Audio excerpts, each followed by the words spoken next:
concessão é um contrato que o Estado celebra com uma empresa que vai ser a concessionária. O que faz a concessionária? A concessionária vai cuidar de um serviço público, de uma infraestrutura pública e vai cobrar tarifa por isso.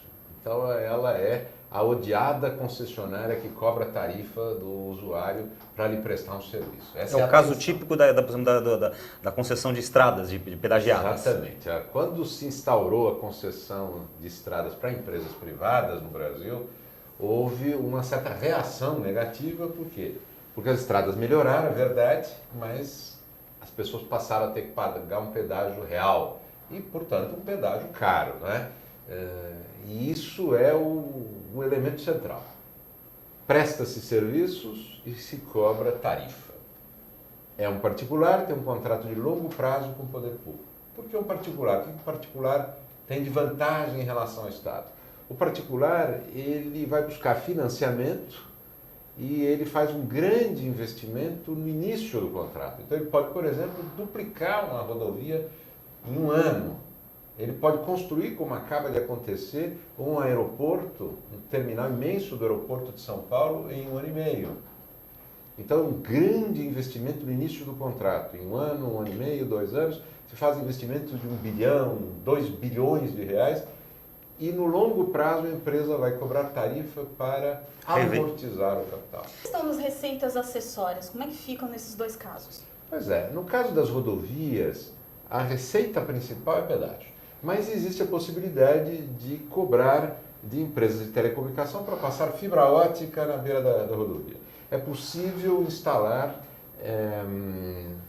fazer instalação de postos no alto da estrada, na Bandeirantes, por exemplo, a rodovia dos Bandeirantes tem isso, tem um posto exatamente em cima da estrada, um posto de gasolina, e tem lá uma lanchonete. Então isso é uma exploração comercial. Só que as receitas, essas receitas alternativas, esses negócios associados, são muito baixos no caso das rodovias. Há poucas oportunidades.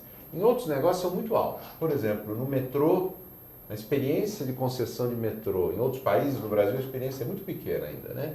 Mas em outros países, a exploração de negócios imobiliários e shopping centers associados com o metrô é muito importante para financiar o investimento. Nós já temos um exemplo aqui de São Paulo de concessão privada do metrô, que é um trecho do metrô esse mais recente aqui em Pinheiros, né? Isso, linha 4, né? Ela já é uma linha que já é nesse modelo de concessão. Exatamente. Só que aí é a concessão na alternativa mais moderna, diferente, que é a concessão, não, nós estamos até agora falando da concessão comum. Nós vamos falar agora da concessão administrativa e concessão patrocinada, que, segundo a lei, se chama PPP. Então, importante saber que os contratos de PPP são também contratos de longo prazo, contratos em que a empresa vai fazer um investimento inicial grande, vai cuidar durante um longo prazo de um serviço. Qual é a diferença da PPP para a concessão comum que nós estávamos mencionando agora há pouco? É que o particular, a empresa privada, ou vai receber toda a remuneração do Estado, ou vai receber parte da remuneração dos usuários, tarifa, e parte da remuneração feita pelo Estado. No caso da linha 4 do metrô, parte da remuneração do concessionário vem de pagamentos feitos pela Companhia do Metropolitano de São Paulo, que é uma empresa estatal, é governo. Por quê? Porque a arrecadação que o concessionário tem com a tarifa que se paga na entrada, no bilhete, é insuficiente para pagar o investimento. A sociedade já entenderam a importância dessas parcerias público-privadas. Eu me lembro há um tempo as pessoas discutirem essa questão, poxa, mas vai colocar uma coisa que é do Estado na mão de outras pessoas. Como é que está isso? Como é que as pessoas, a sociedade... Da percepção das pessoas. Qual é essa percepção hoje em dia? Olha, eu acho que o programa de privatização, para usar um nome genérico, que inclui as concessões comuns e as patrocinadas e administrativas, no início envolveu uma grande guerra de interesses e de ideias, que é legítimo, né? E esse início foi um período difícil, porque o programa ainda não tinha resultados para apresentar. Mas no passar dos anos, os resultados vão surgindo e o apoio hoje é muito maior. Quer dizer, quem passa por uma rodovia se incomoda com o pagamento do pedágio da mesma maneira que se incomoda com o pagamento do estacionamento num shopping, não é? Mas ele sabe que é uma grande vantagem ter um serviço eficiente de estacionamento e um segurança e um serviço eficiente de rodovia. Então, Hoje já existe um apoio bastante grande para os programas de concessão, seja quais forem as concessões. O programa de privatização tem um grande apoio. A resistência maior que existia, inclusive alguns partidos, estava ligado provavelmente ao movimento sindical. Por quê?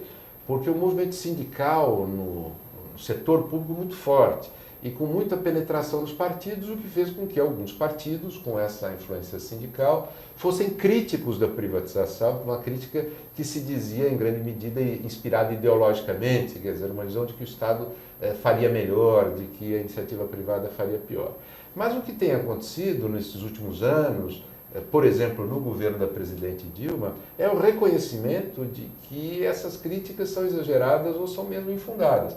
Tanto que, apesar de alguma resistência da própria presidente, ela acabou fazendo concessões, programa de concessão em rodovia, programa de concessão em aeroporto, está tentando fazer no setor de porto e no setor de ferrovias, e apresenta isso como um resultado importante do seu governo. Isso é muito bom.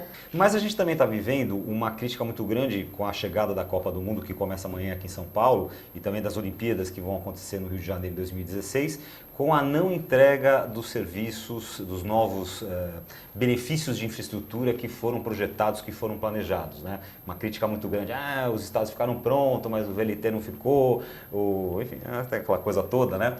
Então, essa questão da velocidade que eu queria perguntar para você, quer dizer, os governos federais e estaduais têm dado a devida importância para esse fator de concessão e PPP como um grande alavancador de agilidade, de velocidade para a gente ganhar essa infraestrutura que o Brasil tanto precisa, ou ainda nós estamos numa velocidade muito aquém da desejada? Sem dúvida nós temos problema de velocidade, sem dúvida. Agora, qual a razão disso? Existe um pouco de culpa da política, são brigas políticas envolvendo projetos que fazem com que os projetos demorem para sair, isso é briga política. E existem problemas técnicos, quer dizer, falta de capacidade de gerar projetos com rapidez, esse é um problema. E existe dificuldade na repartição de recursos. O governo federal hoje centraliza grande parte dos recursos disponíveis para investimento. E os estados e municípios acabam tendo que fazer acordos, muitas vezes políticos, com a União, para obter o repasse dos recursos. Então, o que explica que os estádios saíram e uma obra de VLT, um veículo leve sobre trilho, não saiu. Ou seja, tinha um sentido de urgência política no fechamento da obra do estádio e não tinha esse mesmo sentimento no VLT que leva ao estádio. Exatamente, porque sem estádio não tinha Copa, não tinha jogo de futebol. Sem transporte público de qualidade, há jogo de futebol, os torcedores chegarão aos estádios de alguma maneira, mas a população, evidentemente, que se encantou com a possibilidade de essa Copa do Mundo apressar as obras de transporte, ficou frustrada.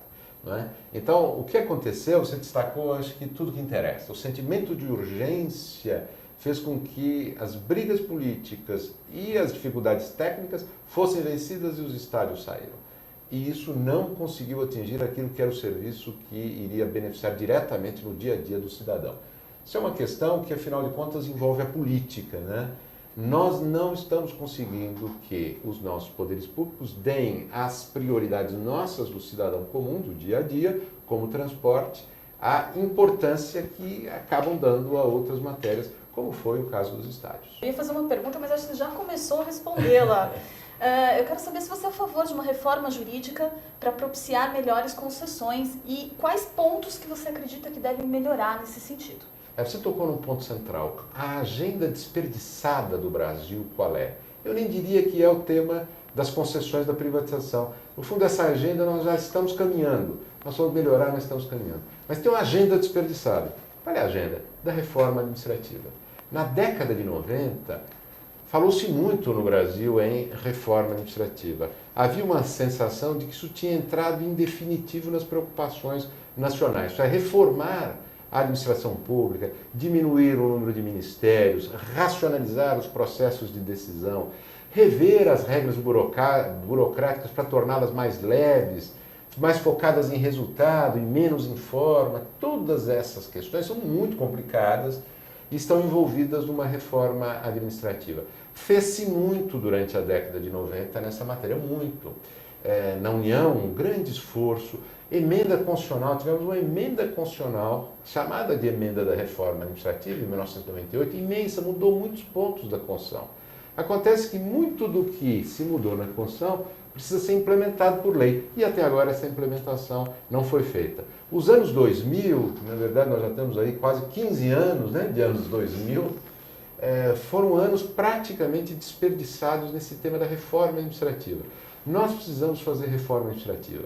Nós precisamos diminuir o peso da administração pública. Nós precisamos fazer a administração pública ser mais eficiente para tomar decisões de qualidade, montar projetos e até prestar serviços quando o serviço é prestado diretamente por ela.